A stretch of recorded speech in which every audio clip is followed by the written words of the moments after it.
Alhamdulillah, wassalatu wassalamu ala rasulillah. Ashhadu an la ilaha illallah wahdahu la sharika lah, wa ashhadu anna sayyidana Muhammadan abduhu wa rasuluhu la nabiyya ba'dah.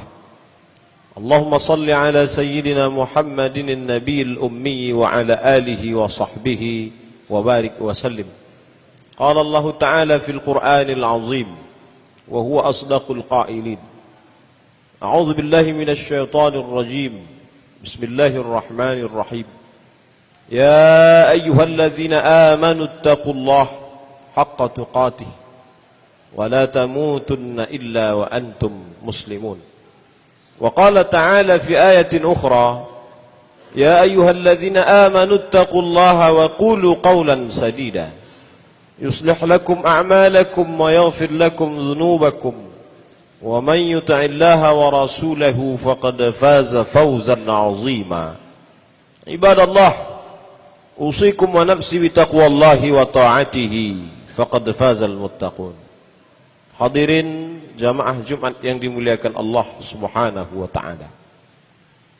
Pada hari yang disebut sebagai Sayyidul Ayyam, induk dari segala hari, Allah Subhanahu wa ta'ala masih memberikan kita hidup. Allazi khalaqal mauta wal hayata, dia yang memberikan mati dan dia yang memberikan hidup. Untuk apa dia berikan ini? Liyabluwakum ayyukum ahsanu amala, untuk menguji siapa yang paling baik amalnya. Hari ini kita buktikan kepada Allah, ya Allah, Engkau berikan hidup kepadaku di hari yang penuh barakah dan kemuliaan ini, maka aku buktikan ahsanu amala, amal yang terbaik. Mungkin ada pekerjaan kita di luar sana yang belum selesai, mungkin ada tugas yang belum tuntas, tapi kita tidak anggap itu sebagai amal terbaik. Amal terbaik adalah melangkahkan kaki, menghayunkan tangan, menyambut panggilan seruan azan dikumandangkan dari rumah-rumah Allah Subhanahu wa ta'ala. Tidak semua dapat melakukan ini. Bila kita dalam perjalanan panjang, maka kita dapat melihat saat azan dikumandangkan, orang-orang masih berjalan di tempatnya masing-masing. Ini orang-orang yang diberi hidup tapi tidak mensyukuri nikmat hidup, maka diberikan Allah Subhanahu wa ta'ala nikmat sehat, tidak mensyukuri nikmat sehat. Betul kata Nabi, ni'matani, ada dua nikmat, maghbunun fihima katsirun minan nas. Banyak manusia yang tertipu, terpedaya dengan dua nikmat tersebut. As-sihhatu wal faragh, nikmat sehat dan nikmat waktu luang, umur yang diberikan Allah Subhanahu wa taala. Alhamdulillah, salah satu dari rukun khutbah yang mesti diwajibkan diucapkan oleh khatib adalah alhamdulillah. Puji syukur kepada Allah Subhanahu wa ta'ala. Siang ini kita diberikan nikmat hidup, nikmat umur panjang, nikmat badan sehat wal afiat, dan yang lebih besar daripada itu adalah istiqamah dalam iman dan Islam. Masih ada rasa takut kepada Allah Subhanahu wa ta'ala. Takut itulah yang membuat kita meninggalkan ruku, barang dagangan, kantor, kesibukan. Padahal kita tidak tinggal di negeri yang mewajibkan salat Jumat. Tidak ada undang-undang yang mengikat kita untuk datang ke masjid hari ini. Lalu apa yang membuat kita datang? Rasa takut kepada Allah Subhanahu wa ta'ala. Itu pula lah yang menjadi salah satu rukun khutbah Jumat. Khatib wajib menyampaikan dan jamaah wajib mendengarkan, bahkan disampaikan nanti pulang kepada anak, istri, keluarga. Salah satu dari rukun khutbah adalah usikum wa nafsi bitaqwallah. Usikum, aku pesankan, kata khatib, kepadamu semua kaum muslimin yang melaksanakan salat Jumat, wa nafsi, dan pada diri khatib sendiri, bitaqwallah, takut kepada Allah Subhanahu wa ta'ala. Jamaah Jumat yang dimuliakan Allah, umat Islam sampai pada masa-masa keemasannya. Pada saat itu, andai ada orang yang sanggup berjalan kaki dari San'a, ibu kota Yaman yang sedang bergejolak sekarang, sampai kepada Darul Bayda, ibu kota maghribi Maroko di Afrika Utara. Siapa yang sanggup berjalan kaki, tantang oleh khalifah yang amat sangat masyhur, Umar ibnu Abdul Aziz.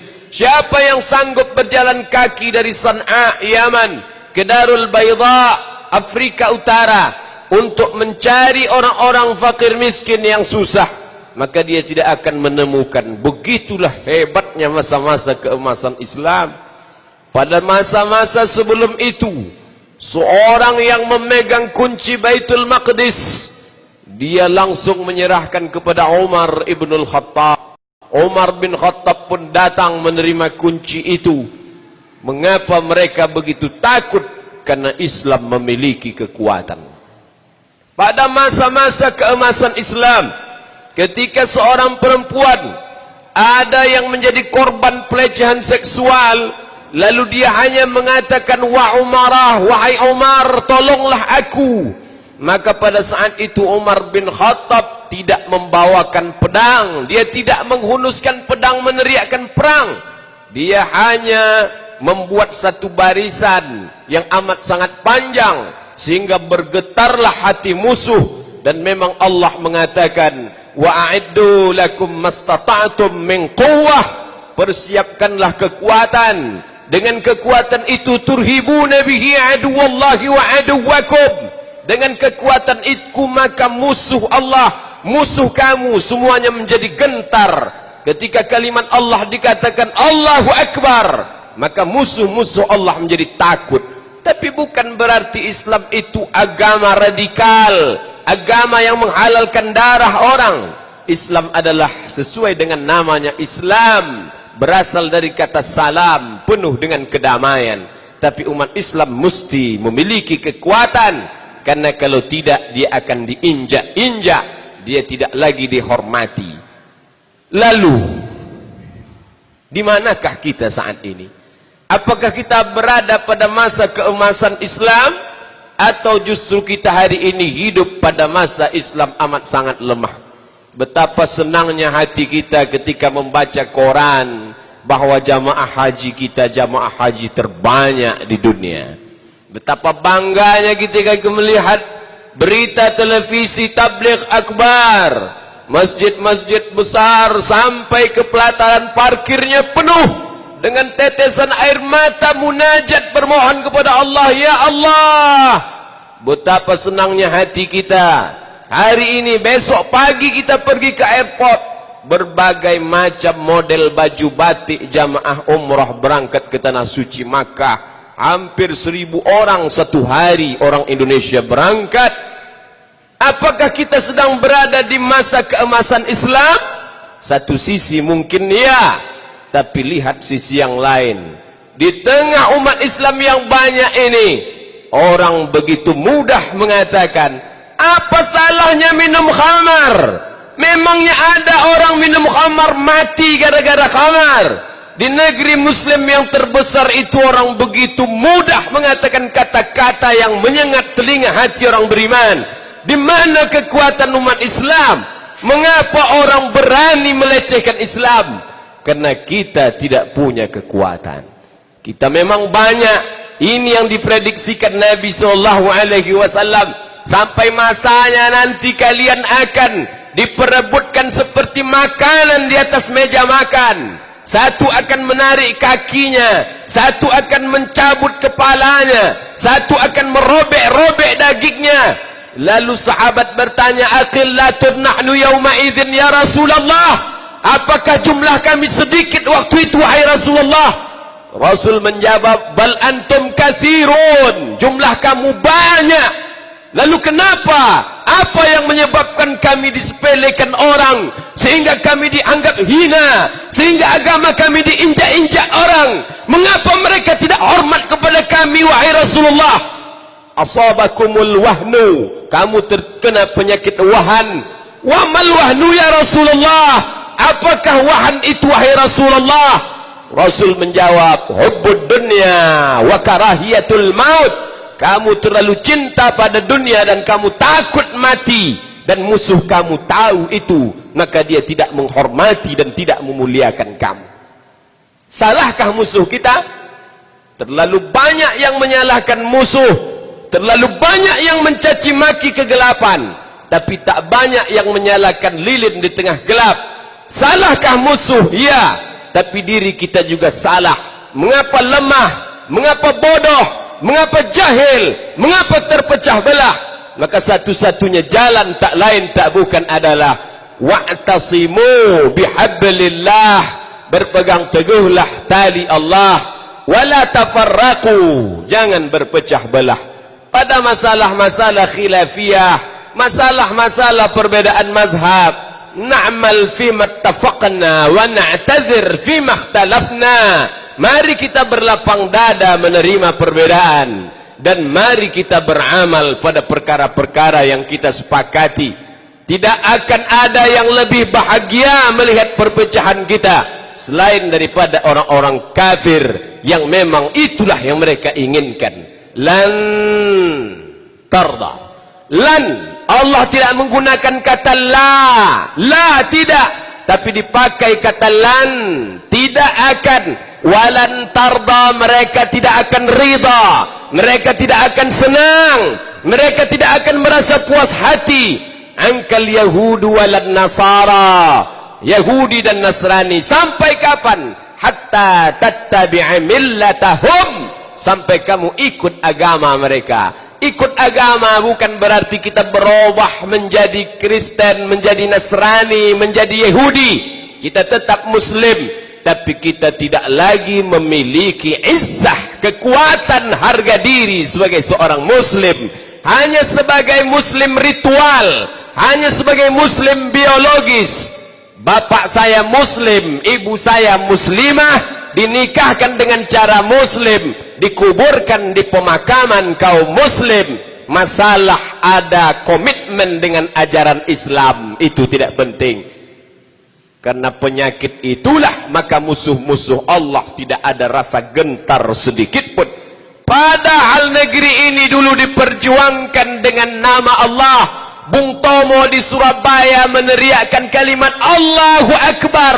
Tengku Umar di ujung Sumatera meneriakkan Allahu Akbar. Sultan-sultan Melayu di negeri Riau semuanya meneriakkan Allahu Akbar. Sampai ke Sultan Ternate semuanya meneriakkan Allahu Akbar. Tapi apa yang terjadi hari ini? Justru kata-kata Allahu Akbar itu tak lagi bermakna. Kaum muslimin yang dimuliakan Allah Subhanahu wa ta'ala, beberapa hari lagi siswa-siswa kita akan mengikuti ujian. Lalu kemudian guru-guru agama, para ustaz diajak untuk membangkitkan semangat anak-anak yang akan ujian. Tapi berapa banyak yang sadar dan faham betapa menyakitkan hati ternyata dalam pelajaran-pelajaran yang akan diujikan itu ternyata tidak ada pelajaran agama. Apa maknanya? Anak umat Islam akan sangat hebat dalam bidang sains, akan sangat hebat dalam bidang apapun, tapi dia tidak mengerti agama. Lalu kemudian kalau sudah bicara pembangunan untuk infrastruktur, apapun namanya, cepat diselesaikan. Tapi untuk rumah Allah Subhanahu wa ta'ala, lalu kenapa tetap juga mulut itu mengatakan di awal-awal doa, Allahumma inna nas'aluka salamatan fid din, selamat dalam agama. Bukankah ini orang-orang yang memiliki zul wajhain, memiliki dua wajah, satu wajah untuk Allah, satu wajah untuk manusia? Bukankah ini orang-orang yang memiliki dua sikap yang disebut dengan nifaq?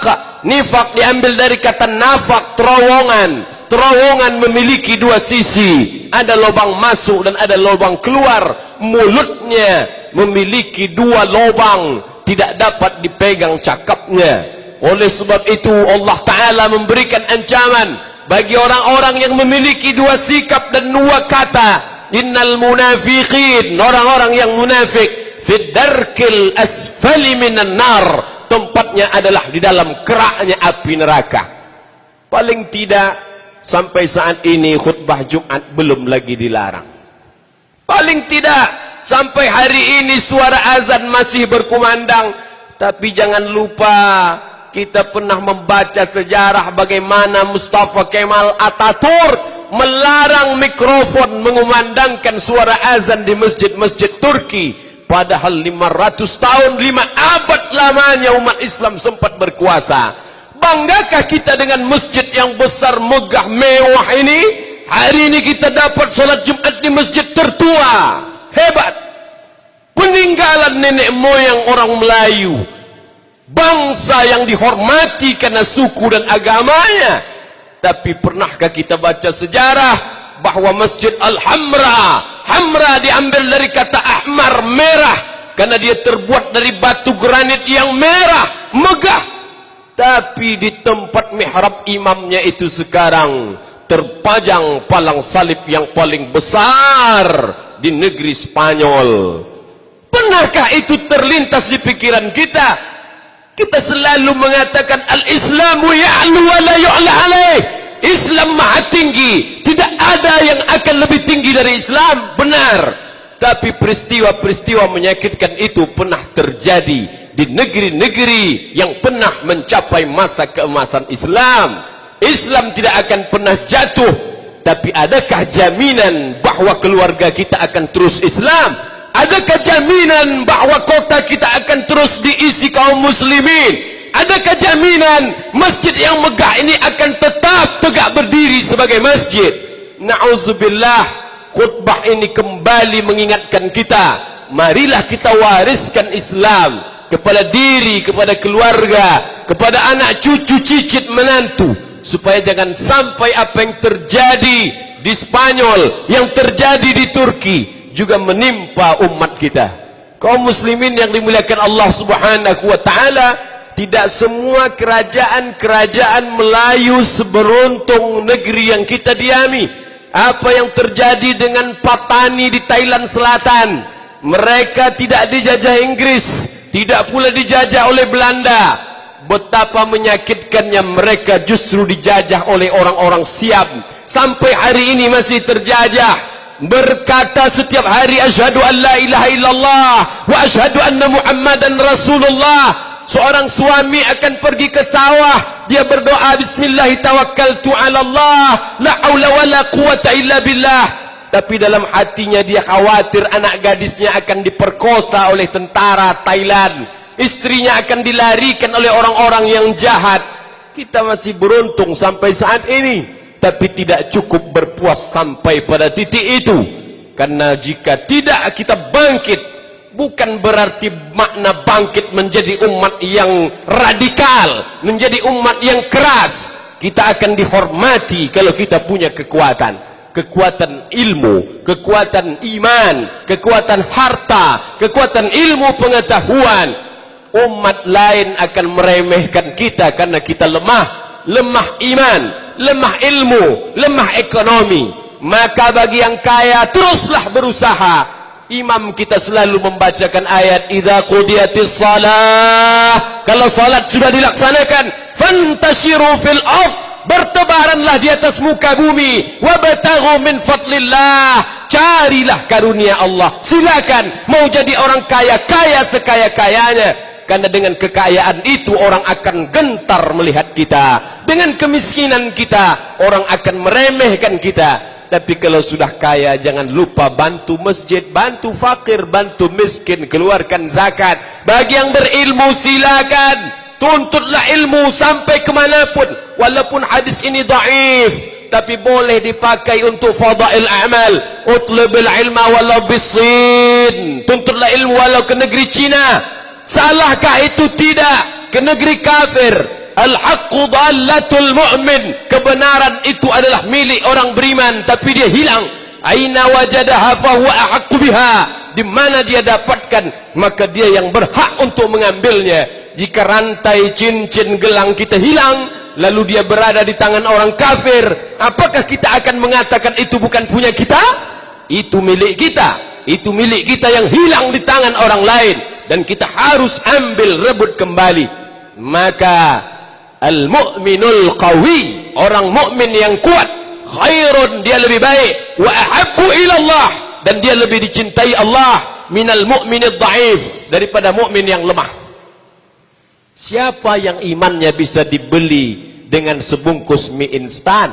Siapa yang suaranya bisa dibeli dengan saweran 50.000? Siapa yang imannya bisa dibeli dengan baju bekas? Orang-orang yang lemah ekonomi, lemah iman, lemah ilmu.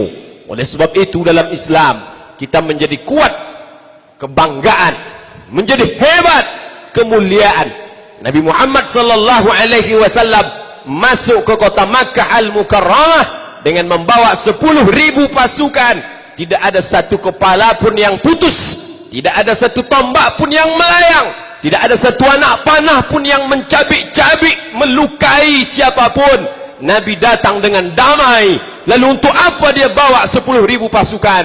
Show force, menunjukkan kekuatan. Inilah umat Islam yang kuat.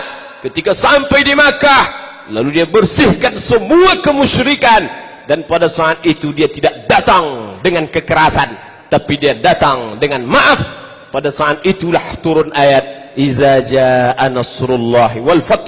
Ketika datang pertolongan Allah dan kemenangan, wa ra'aitan nas, kau lihat manusia yadkhuluna fi dinillah, mereka masuk ke dalam agama Allah. Bukan satu, bukan dua, bukan 5, bukan 10, afwaja, berbondong-bondong. Mereka masuk Islam karena kekuatan dan kemaafan. Maaf dan kuat itulah yang tidak ada lagi pada diri umat Islam. Barakallahu li wa lakum fil Qur'anil azim, wa nafa'ani wa iyyakum bima fihi minal ayati wa dzikril hakim, wa taqabbala minni wa minkum tilawatahu innahu huwal ghafurur rahim.